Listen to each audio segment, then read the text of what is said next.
എത്ര സുന്ദരിയായിരുന്നാലും പെട്ടെന്നാകും ക്യാൻസർ പിടികൂടുന്നത്. അതിന് ഉദാഹരണമാണ് ചൈന ടൗൺ എന്ന മലയാളം സിനിമയിൽ അഭിനയിച്ച ശിവാനി ബായിയുടെ ജീവിതം. ഒരു കുഴപ്പവുമില്ലാതെ സന്തോഷത്തോടെ ആടിപ്പാടി ജീവിച്ച ശിവാനി ബായിയെ ഒരു സുപ്രഭാതത്തിലാണ് ക്യാൻസർ ബാധിക്കുന്നത്.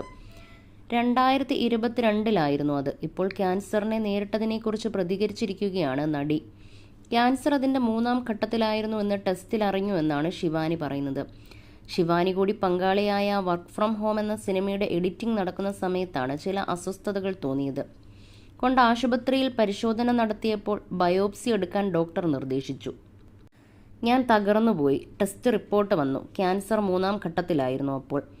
പിന്നെ ചികിത്സയുടെ നാളുകൾ, 8 കീമോയും 21 റേഡിയേഷനും. അന്നാണ് പ്രശാന്തിൻ്റെ യഥാർത്ഥ സ്നേഹം ഞാൻ തിരിച്ചറിഞ്ഞത്. രാവും പകലും എന്നോടൊപ്പം ഉണ്ടായിരുന്നു പ്രശാന്ത് എന്നാണ് ശിവാനി പറയുന്നത്. ക്രിക്കറ്റ് താരം പ്രശാന്ത് പരമേശ്വരനെയാണ് ശിവാനി